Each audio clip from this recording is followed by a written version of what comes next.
Зохиолч Шуурайн Солонго. Төмөр мөстэй сум. Өгүүлэг.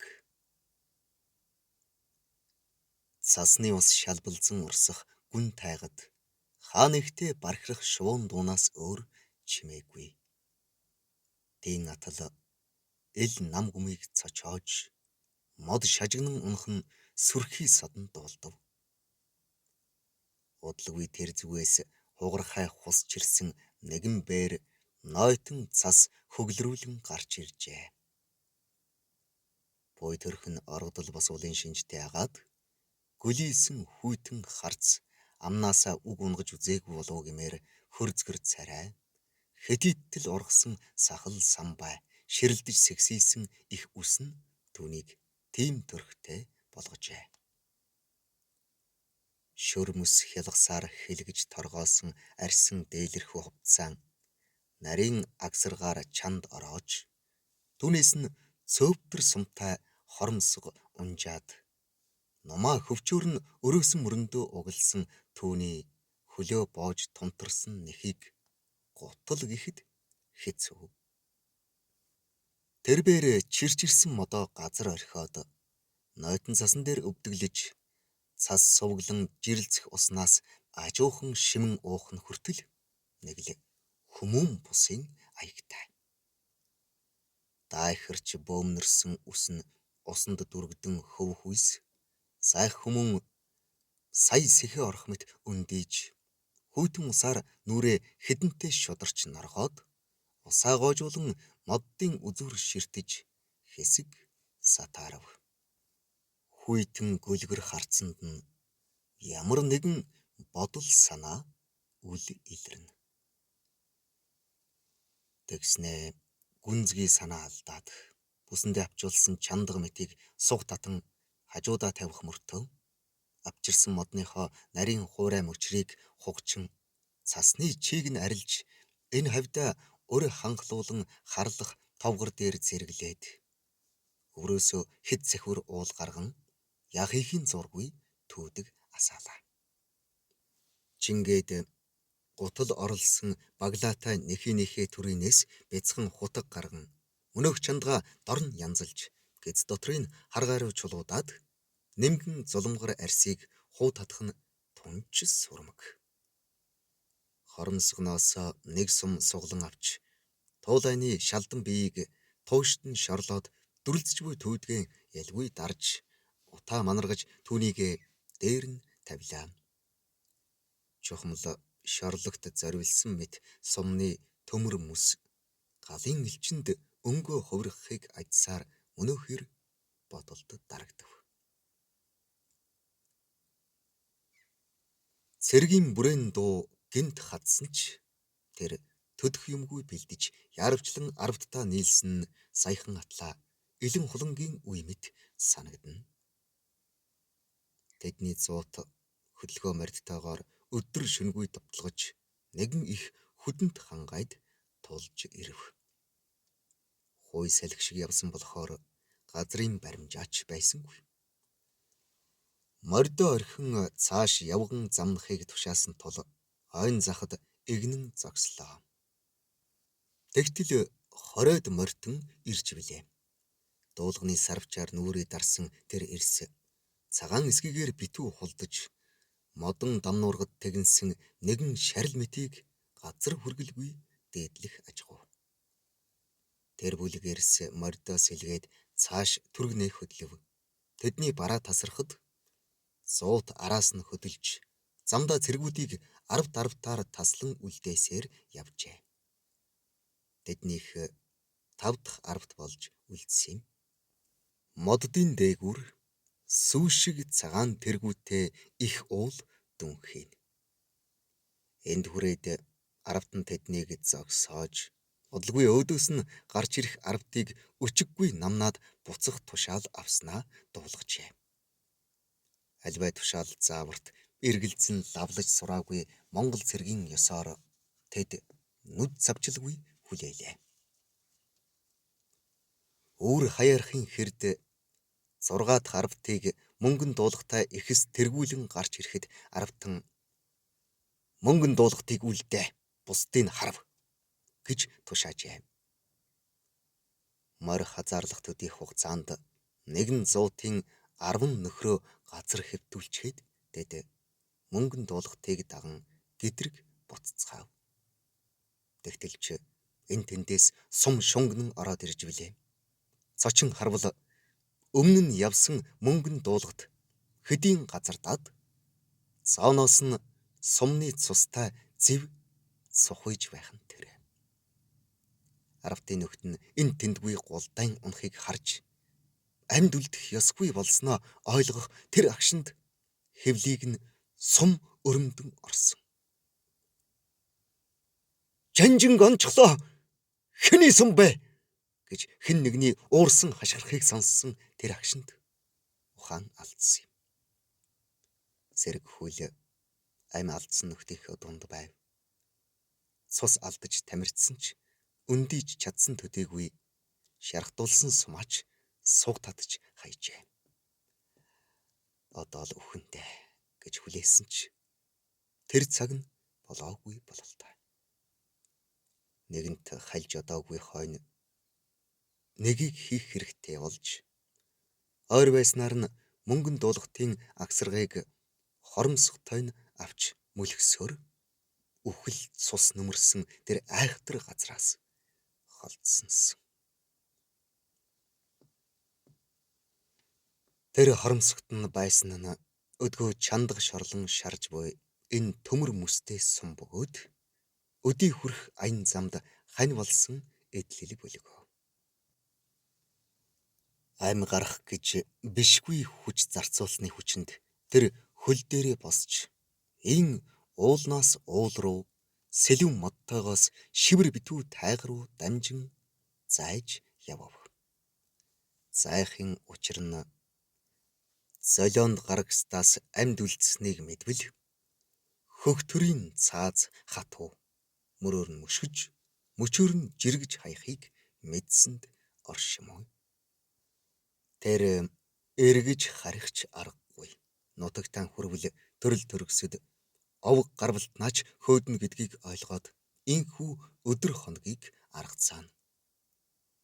Олон хүний амиар булш бунхныг нууцлсан тэр ихэс хэн байсан бол гэж тэр бээр өглөөс ирээд боддог. Үдэш унтахдаа гайхдагч хариулт гараагүй хэвээр.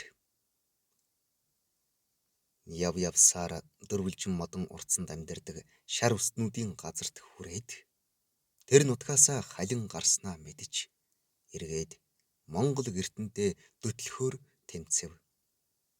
Сүүлийн үед ой ухаан нь жаахан бишдэж зарим юмсын нэрийг мартан хэлн эвлэхэ болсон учраас тэр бээр энэ бол мод, тэр бол өвс гэж амандаа үгэлдэг болжээ. Ямар боловч цас 3 бүрхэж цэцэг 2 удаа ургасныг тоомлно. Энэ өглөө босоод өнөөдөр юу итгэв? Буг ихтэн боргөрөөсл гэж сурсан зангаараа бодож сууснаа гэнт ер нь тураг унгал ууландаа үхий. Жижиг ам таарвал уулнаас бууж үзье хэмээн тэнгэрээс төлөг гуйхаар шийджээ. Гэтэл ялаа шавжтай өрсөлдөн бужигнж байдаг боргөрөөсч таарсангүй. Усан дээр нь хүлээсэн ч буг согоо ирсэнгүй. Арга ядахад ам залгуулдаг хур сойрч таарсангүй. Аз болж ан таарахгүй юм биш үз хэмээн олзуурхаж атал энэ чандаг таарснаар тэнгэр түүнийг уулнаас буу хэмээж буйг мэдсэн аж.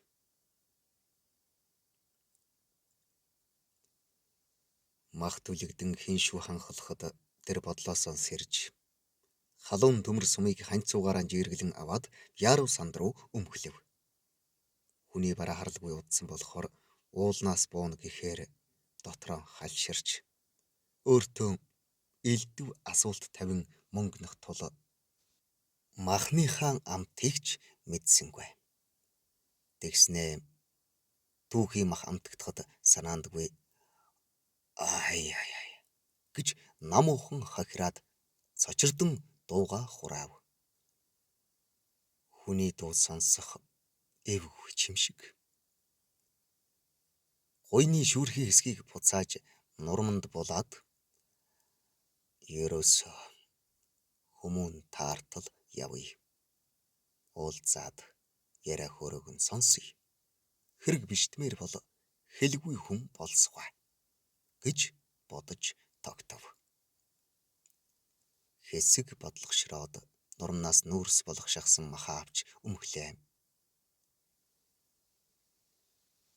Уулнаас бууж 2 хоног гэлдрэв. Энэ завсар ганц тарвнаас өөр юмар амаа тослоогүй тул сүрхий өлсөж ангаж ядарчээ.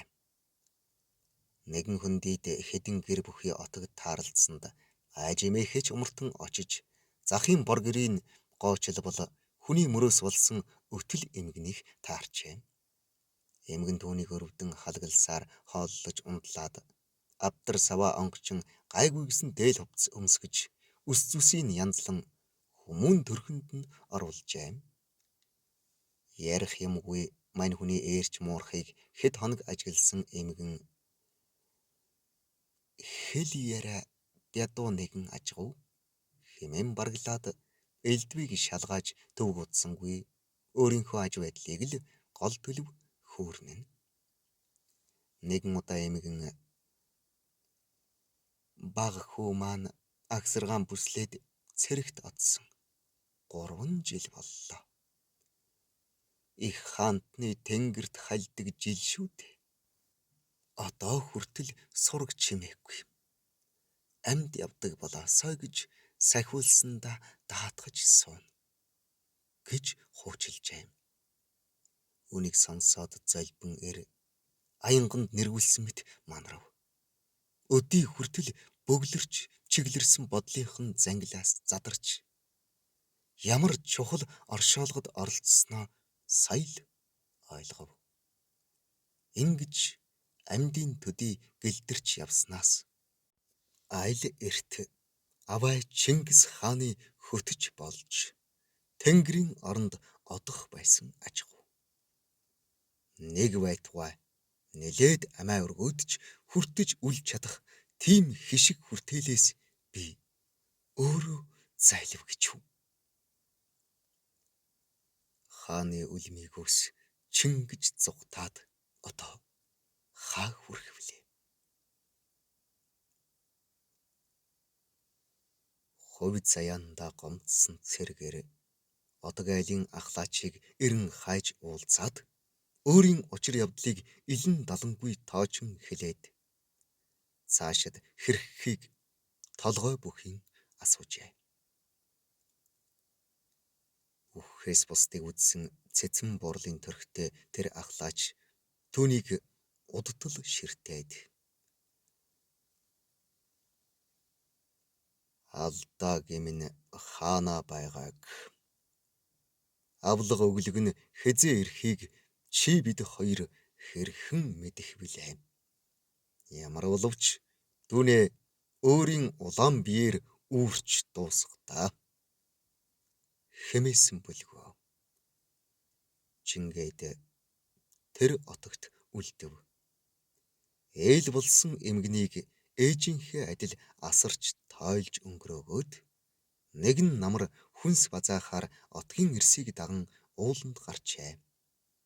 Тэнгэр бүрхээд аадрын үйл моддын үзүүр хүртэл хөлөлсөн нэгэн өдөр тэр ангийн мөр хөөж нөхдөөсөө салан уулын хэз дээр гартал гинт аянга тас хийж нойтон газар ноцох мэт мэлс хийсэн цагаан туяа татаад түүнийг газартай хадчих мэт болов. Тэр агшинд үүрч явсан төмөр сумнууд нь тос мэт хайлаад нурууг нь цоргин урсхийг мэдрээд сацорчлонгоос хагацжээ.